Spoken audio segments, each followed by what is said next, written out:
ni? Kenapa main tolak-tolak? Tak bolehlah main tolak-tolak macam ini. Tak baik tau. Kenapa ni? Adik sakitnya. Ini kita harus mengampuni, mana boleh main tolak-tolak. Kita kan semuanya kawan. Kita kan semuanya adik-beradik dalam Tuhan. Mau mengampuni ke? Ya, semua mau ya? Okey. Minta maaf. Ya, shalom adik-adik dalam Tuhan. Ya, kita tengok tadi ya, di mana harus kita saling mengampuni. Ya, kita tahu bahwa Tuhan Yesus itu ada bersama dengan kita. Haleluya. Ya, hari ini kita masuk ke sesi yang seterusnya. Kita datang di hadapan Tuhan. Kita bernyanyi, kita berglori, kita memuji Tuhan. Amin. Amin. Ya, adik-adik semua di mana adik berada, ya boleh bangkit berdiri. Kita akan menari, kita akan menyanyi, kita akan menyembah Tuhan. Ya, walaupun adik di rumah, saya percaya ibu bapa adik-adik ada bersama untuk memuji dan menyembah Tuhan sekali lagi. Ya, untuk sekolah minggu, biarlah kita ada gaya-gaya. Ya, mari kita persiapkan pribadi kita untuk menyanyi, berglori bagi nama Tuhan. Kita tahu bahwa Yesus itu sentiasa memanggil kita. Amin. Ya, kita katakan, Yesus ku panggil.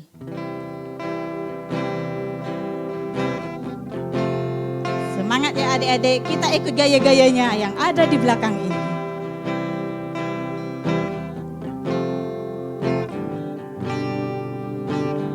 Yesus ku panggil, Yesus ku undang, masuk dalam hatiku. Sekali lagi. Yesus ku panggil, Yesus ku undang, masuk dalam hatiku. Memimpin, menuntun setiap langkah hidupku. Sucikan, kuduskan semua dosaku. Sekali lagi adik-adik kita nyanyikan bersama.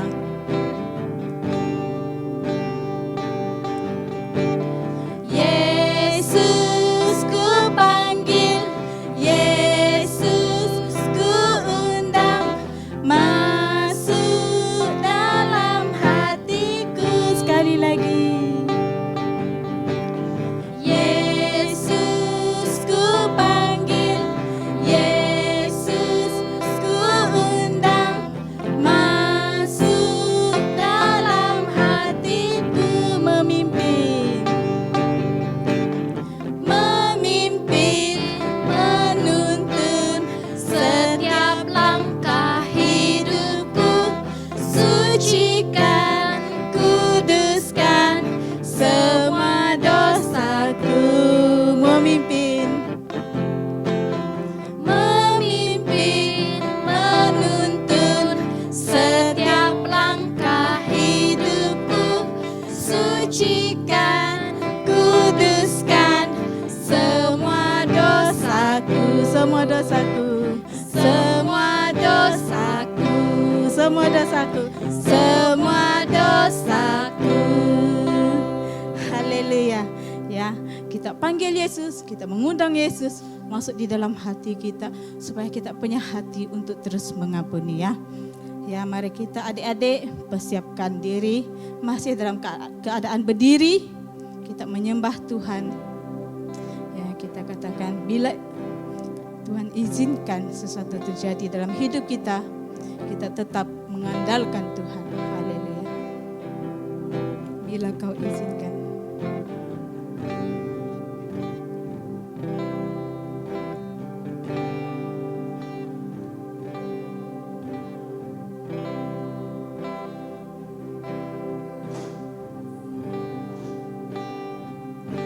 Bila kau izinkan sesuatu terjadi, ku percaya semua untuk kebaikanku. Bila nanti telah tiba waktumu, Ku percaya kuasa-Mu memulihkan hidupku. Sekali lagi kita katakan adik-adik. Bila Kau izinkan sesuatu terjadi, ku percaya semua untuk kebaikanku.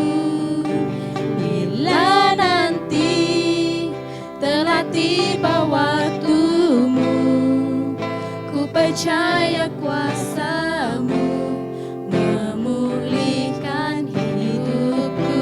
Waktu Tuhan, Waktu Tuhan pasti yang terbaik. Walau kadang tak mudah dimengerti, lewati cobaan, ku tetap percaya waktu Tuhan pasti yang terbaik. dengan sungguh-sungguh lagi adik kita katakan bersama-sama dari awal. Bila Kau izinkan sesuatu terjadi, ku percaya semua untuk kebaikanku. Bila nanti telah tiba waktumu, ku percaya kuasa-Mu memulihkan hidupku. Waktu Tuhan pasti yang terbaik. Ya adik-adik kita percaya waktu Tuhan pasti yang terbaik buat kita.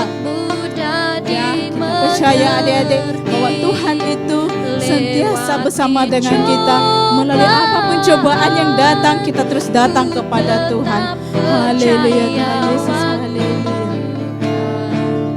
Pasti yang terbaik. Katakan waktu Tuhan, Waktu Tuhan pasti yang terbaik.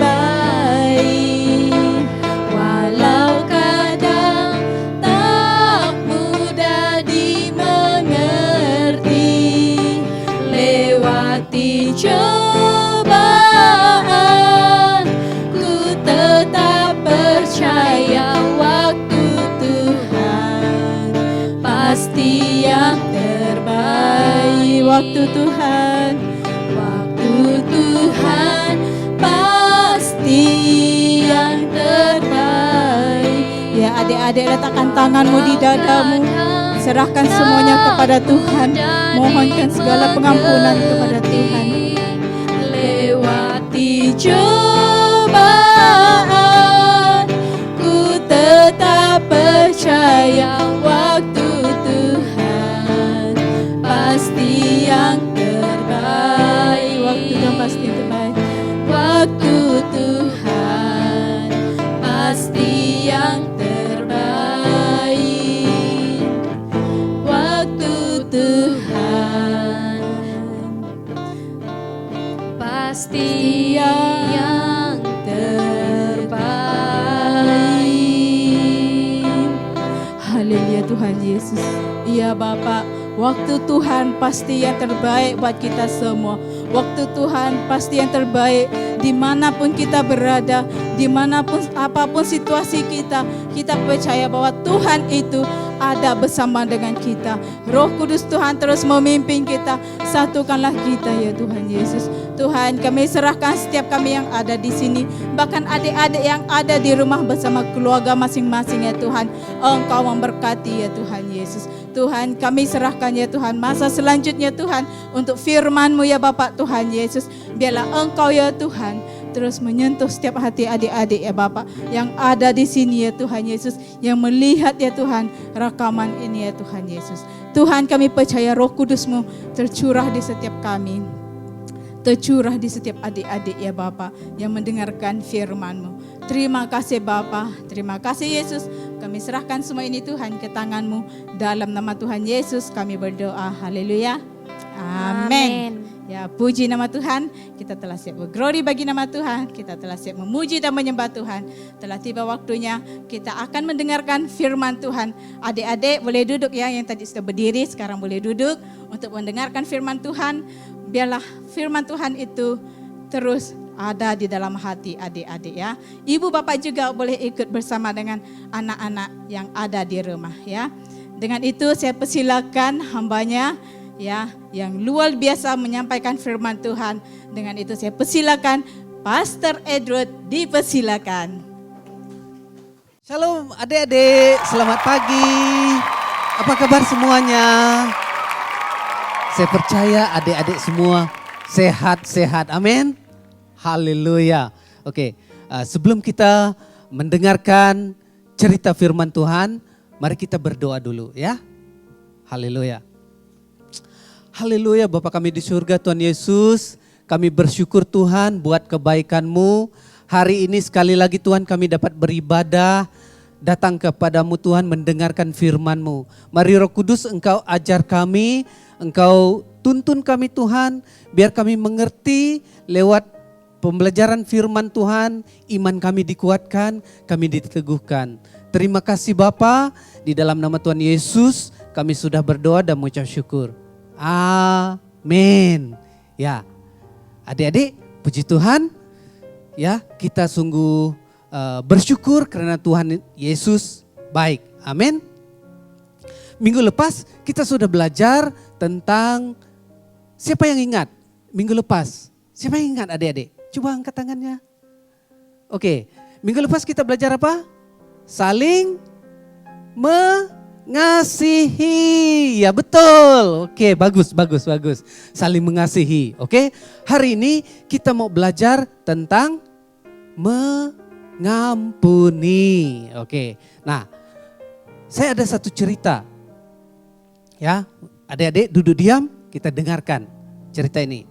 Pada suatu kali ada seorang anak bernama Yusuf, ya. Anak ini masih muda dan dia sangat dikasihi oleh bapaknya. Kenapa? Karena pada waktu Yusuf lahir, bapaknya pada waktu itu usia bapak dia sudah sangat tua.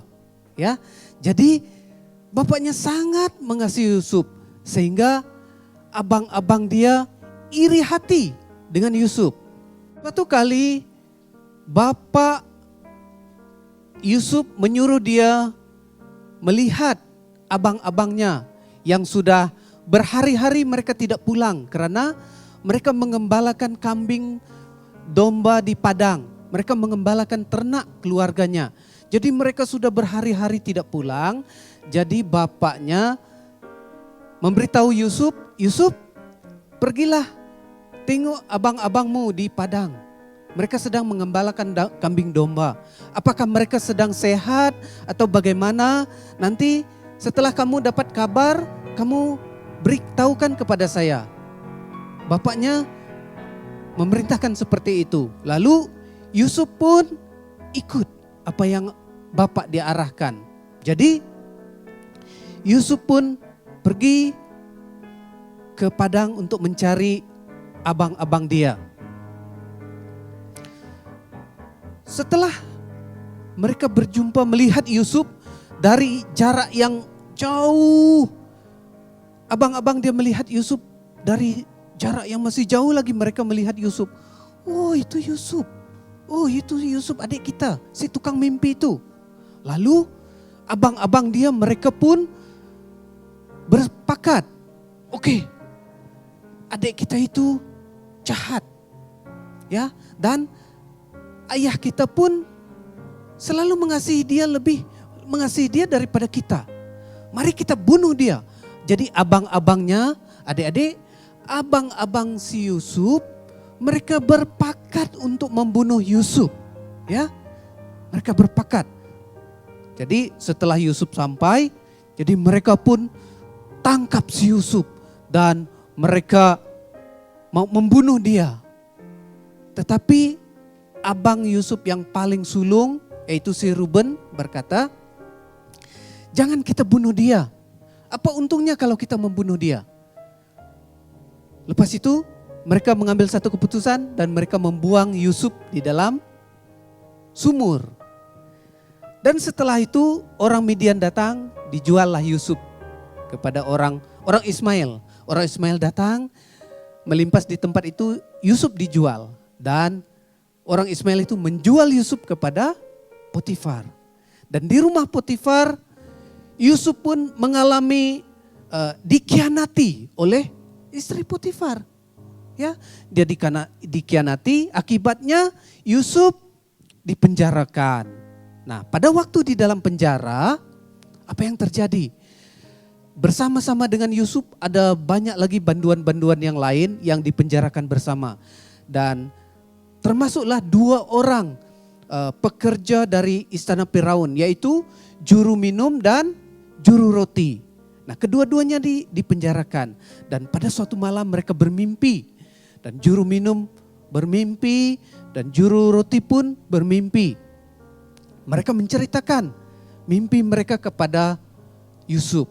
Dan oleh pertolongan Tuhan, Yusuf dapat menafsirkan mimpi kedua-duanya.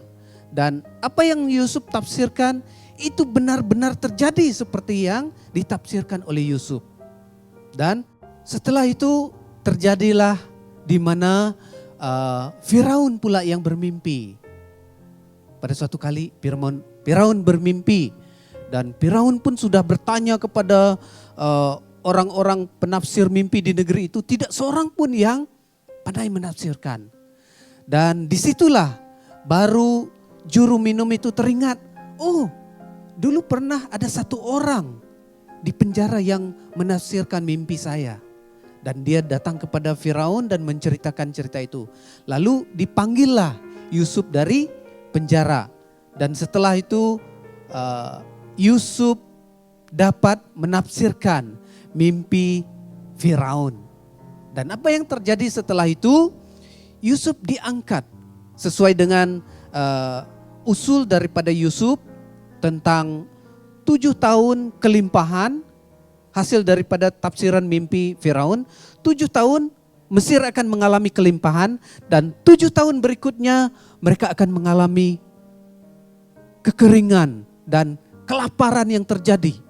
Ya, jadi adik-adik, Yusuf dipanggil dan setelah dia menafsirkan mimpi Firaun, dia diangkat untuk menjadi orang nomor 2 yang berkuasa di Mesir, yaitu Yusuf diangkat menjadi Perdana Menteri. Ya, itu kan luar biasa adik-adik. Itu kenapa? Karena pertolongan Tuhan. Tuhan yang memberikan hikmat kepada Yusuf untuk menafsirkan mimpi Firaun. Ya, jadi adik-adik, setelah berlalu 7 tahun kelimpahan, orang-orang Mesir menyimpan semua bekalan makanan atas perintah Yusuf. Dan setelah itu terjadilah kelaparan, terjadilah kelaparan yang berpanjangan, kekeringan, sehingga seluruh dunia mengalami kelaparan. Termasuklah negara tanah Kanaan, di mana keluarga-keluarga Yusuf tinggal. Dan karena mereka mendengar bahwa di Mesir ada bekalan makanan, akhirnya bapak mereka menyuruh adik-adik Yusuf, abang-abang Yusuf datang ke Mesir membeli makanan. Dan mereka membeli makanan, setelah itu beberapa kali mereka membeli makanan, akhirnya mereka Yusuf memperkenalkan diri kepada abang-abangnya.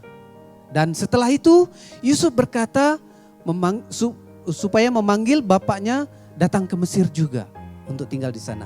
Jadi disitulah mereka terpelihara seluruh keluarga Yusuf, ya, bapaknya dan adik-beradiknya dengan keluarga mereka masing-masing dibawa ke Mesir, ya. Mereka tinggal di Mesir, mereka hidup di sana.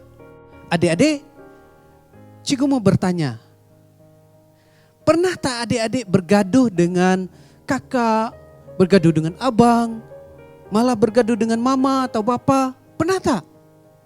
Nah, itu tidak boleh, Dek. Itu dosa namanya. Ya, itu adalah dosa.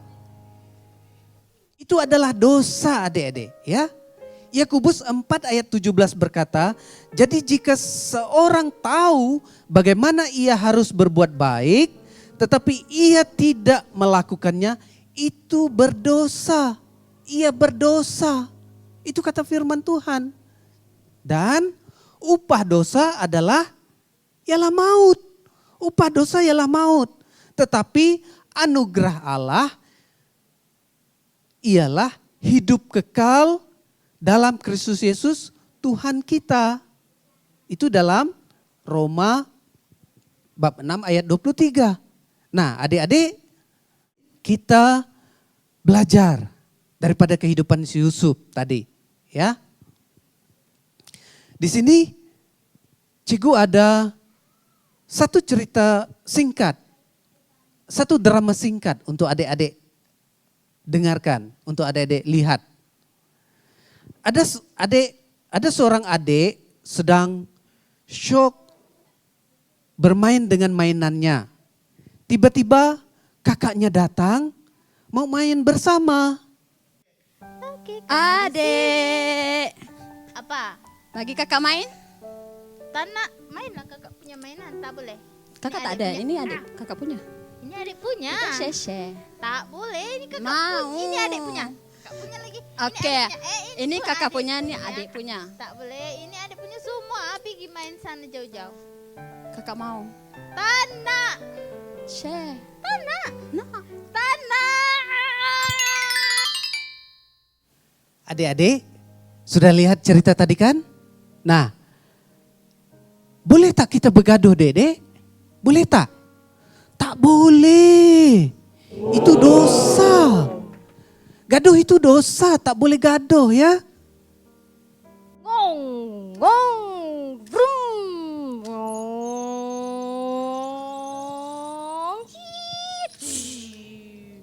gong, ya, ya, ya, ya.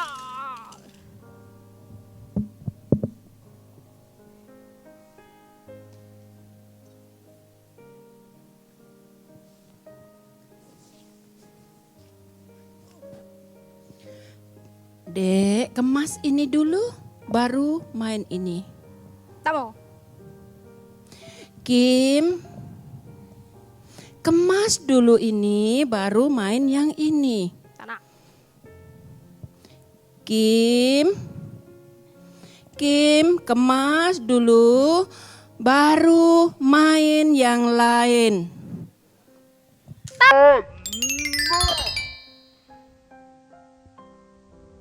Ya, adik-adik sudah lihat ceritanya tadi? Si adik Kim itu wah marah dengan mamanya. Tak nak katanya. Wih, bolehkah macam tu, Dek? Tak boleh kan? Tak boleh melawan mama. Itu dosa, betul tak? Tadi firman Tuhan katakan di dalam Roma 6 ayat 23, upah dosa itu maut. Tetapi anugerah Allah ialah hidup yang kekal di dalam Kristus Yesus Tuhan kita. Betul tak? Nah, oleh sebab itu adik-adik kita tidak boleh marah-marah, harus taat kepada ibu bapak. Betul tak? Harus taat, ya. Apalagi kalau ada orang yang kita rasa macam menyakiti hati kita. Jadi kita boleh marah mama, kita tidak mau mengampuni mama. Jadi itu tidak boleh adik-adik. Itu dosa, betul tak? Tak boleh. Firman Tuhan katakan itu dosa. Tadi firman Tuhan katakan Tuhan menawarkan anugerahnya, yaitu pengampunan dosa. Ya, jadi mari adik-adik kita saling mengasihi, dan kalau ada orang yang menyakiti hati kita, Tuhan Yesus memampukan kita untuk mengampuni, untuk melepaskan pengampunan kepada orang yang menyakiti hati kita. Amin. Ya, 1 Yohanes 1 ayat yang ke-9 berkata, jika kita mengaku dosa kita, maka ia adalah setia dan adil. Sehingga ia mengampuni segala dosa kita dan menyucikan kita dari segala kejahatan. Amin. Ya, adik-adik, Tuhan Yesus mengampuni kita. Jadi kita bersyukur. Sekarang hatiku senang, Kenapa? Tuhan Yesus ampuni aku. Oke, adik-adik sudah nyanyi kan? Sekarang hatiku senang. Karena apa? Karena Yesus ada di dalam hatiku. Nah, Yesus memampukan kita untuk mengampuni. Betul tak? Ya. Jadi adik-adik, saya percaya adik-adik semua diberkati. Amin. Mari kita berdoa. Haleluya Bapa kami di surga, Tuhan Yesus. Terima kasih Tuhan karena Engkau sungguh baik. Engkau mengampuni segala dosa kami dan Engkau juga memampukan kami untuk melepaskan pengampunan kepada orang-orang yang menyakiti hati kami. Oleh itu Tuhan, terima kasih Bapa. Kami bersyukur di dalam nama Tuhan Yesus kami sudah berdoa. Amin. Ya, adik-adik, saya percaya kita semua sudah diberkati. Amin. Oke, bagus. Adik-adik, jumpa lagi minggu depan. Jangan pergi kemana-mana. Ya, tunggukan jam 1 minggu depan kita jumpa lagi. Ya, bye-bye.